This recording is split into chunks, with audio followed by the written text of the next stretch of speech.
लोग समझ रहे थे कि जब मूनलाइट ने अंधेरे को हरा दिया तो कहानी खत्म हो गई। मगर अंधेरा कभी हार कर खत्म नहीं होता।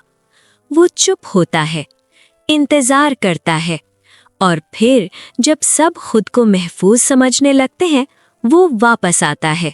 सिल्वमीर में अमन था, जख्मों पर मरहम लग चुका था। लोग फिर से रात को सुकून से सोने लगे थे। मगर रातों की खामोशी अब पहले जैसी नहीं लगती थी, जैसे कोई सांस रोककर किसी और चीज का इंतजार कर रहा हो। प्रिंसेस एलीरा जिंदा थी, मगर उसकी नींद खो चुकी थी। जब भी वो आंखें बंद करती उसे शैडोज फिर से महसूस होती। मूनलाइट उसके अंदर अब भी थी, लेकिन कमजोर, जैसे कोई जलता हुआ दिया। एक रात चांद अचानक बादलों के पीछे छुप गया और शहर के एक कोने में किसी ने देखा कि परछाइयों ने फिर से हिला जाना शुरू कर दिया। इस दफा अंधेरा चीखा नहीं, वो मुस्कुरा रहा था। जिस जगह नॉकटर्न कैद था वहां जमीन फिर से दरकने लगी। पुराना सील जो मूनलाइट ने बनाया था उसमें दरारें पड़ गईं। अंधेरा पूरी तरह जिंदा नहीं हुआ था, मगर वो लौट रहा था। एलीरा ने फिर आवाज सुनी, धीमी, सर्द, अंदर तक उतरने वाली। रोशनी थक जाती है, लेकिन अंधेरा कभी नहीं। एलीरा का जिस्म कांप गया। उसने समझ लिया, जंग अभी खत्म नहीं हुई। किंग और दरबार मानने को तैयार नहीं थे।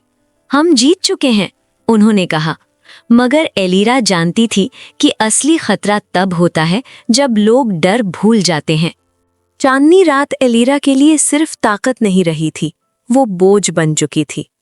हर दफा जब अंधेरा हिलता उसकी रोशनी और कम हो जाती, जैसे मूनलाइट कह रही हो, मैं ज्यादा देर नहीं टिक सकती। एलायरा अकेली पुराने जंगल तक गई, वहां जहां चांद की रोशनी भी जमीन तक मुश्किल से पहुंचती थी। यहीं से पहली दफा अंधेरा पैदा हुआ था और यहीं से उसे रोका जा सकता था। जंगल के बीच एक पुरानी हस्ती थी, शैडो गार्डियन।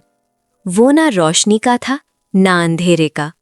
उसने एलीरा से कहा, अंधेरा मरा नहीं, सिर्फ जख्मी हुआ है। गार्डियन ने सच बताया। नॉक्टर का एक हिस्सा एलीरा के अंदर रह गया था। मूनलाइट ने अंधेरे को खत्म नहीं किया, सिर्फ उसे बांध दिया था, और अब वो बांध कमजोर हो रही थी। एलायरा को पहली बार खुद से डर महसूस हुआ। अगर अंधेरा उसकी अंदर से निकला तो शहर बच नहीं पाएगा, और अगर वो खुद चली गई तो रोशनी का कोई वारिस नहीं रहेगा।